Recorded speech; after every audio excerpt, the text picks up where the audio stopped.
Sir, taking up the other matters on which the President's address is being criticized, one criticism has been on the point that the prices have not been contained, that even though we have stated that the inflationary tendencies have been arrested, yet there is no ostensible evidence of the prices coming down in the market. It is again an unfortunate state of affairs. We know that prices are controlled in two ways. One is by the general laws of economics of demand and supply, and the other is by legislation like we did through the Defense of India rules. Now, so far as the first aspect is concerned, the prices are controlled by seeing to it that supply is equal to demand, at least that they do not exceed the demand. They should at least be able to meet the demand, and that what that happens, prices themselves stabilize and adjust themselves. Therefore, it is absolutely necessary that there should be sufficient production in the country, both in the industrial as well as in the agricultural sector. But what has happened, the attitude of the opposition on this particular aspect, whereas it is absolutely necessary that there should be 100% man days working in industry and agriculture right through the year, we have seen that the total strategy of the opposition has been to promote Bharat Bandh, to promote strikes, to raise all kinds of industrial disputes, to cause unrest among the agricultural labor, and thus by all means to ensure that the production is crippled. It requires an ostrich to ignore a contradiction of this type. When you are crippling production, then the prices cannot be come down. The other method of controlling prices is by the various legislations. It is a method still open to the government, and maybe if otherwise the prices cannot be contained, the other method may be used on some unforeseeable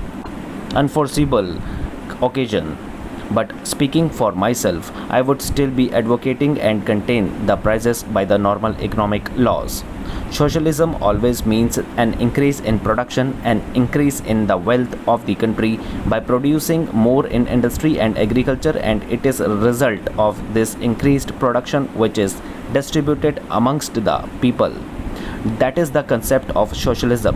I would expect when we ask for cooperation from the opposition, we are asking for cooperation of this kind. The other point to which a reference has been made is about family planning.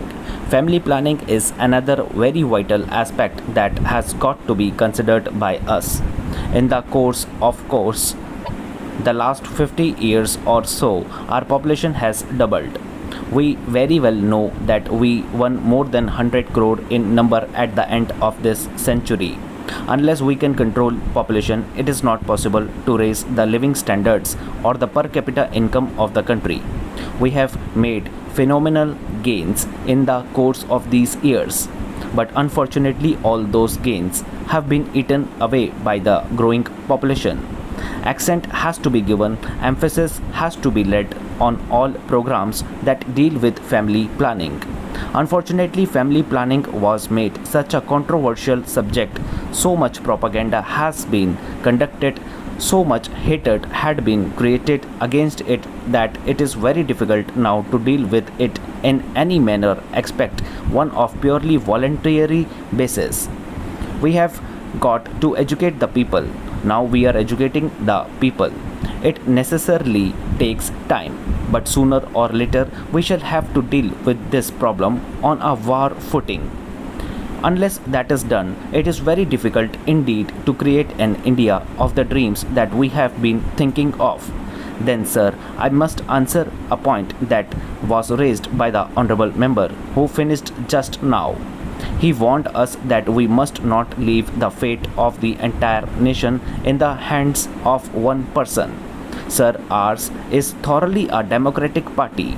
Our party is replete with very high grade intellectuals.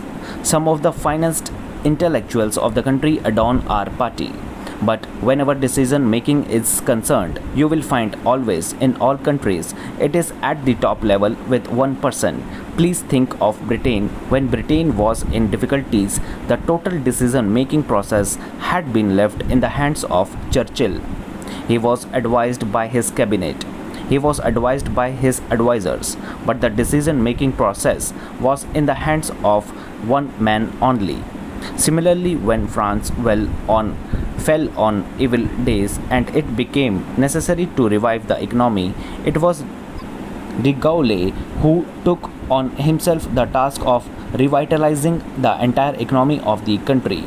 In America too, you may remember that in the days of the darkest recession, it was Roosevelt on whom fell the task of revival. Therefore, it is nothing new, it is nothing extraordinary that at the apex in our country, the matter is being dealt with by an individual only. Sir, 40 years ago, when we achieved our independence, it was not the end of our fight but the beginning of a new fight. A fight against poverty and a fight to make freedom a reality for our teeming millions. All of us are partners in this great struggle and have to go a long way to achieve our objectives. We have to ensure a better life for our children and find more jobs for our young men. During the last 55 years, we have covered a long journey, a journey not of comforts alone but many hardships, difficulties, and dangers. But as you know, we are today stronger than ever before. We are more resolute and united, and our democratic institutions have taken deeper roots. However, we have to see that the pace of our progress is accelerated and we fulfill our pledges. As you know, we have made some progress and have a number of achievements to our credit. But I regret to say that there are some people in our country who even question these achievements. There is a mighty upsurge in India today, and we all should try to gear ourselves to meet the challenges before us. We should strive our unity and strength to achieve our objectives. Any temporary difficulty or our failure to do things should not let us to believe that there has been no progress. We do make mistakes sometimes, but these cannot nullify our achievements. While we criticize ourselves for our shortcomings, we should not overlook our many achievements. We have to do some heart searching and decide what the shape of things should be. Almost every year, as you know, we face droughts in some parts of the country and floods in others. But the impact of such tragedies today is not the same as it used to be years ago. Previously, whenever there was drought in rural areas, there was hardly any assistance from outside. But things are quite different now. We take immediate steps to rush aid to the affected areas and face the calamity unitedly. We cannot prevent the vagaries of nature, but we can always face them unitedly.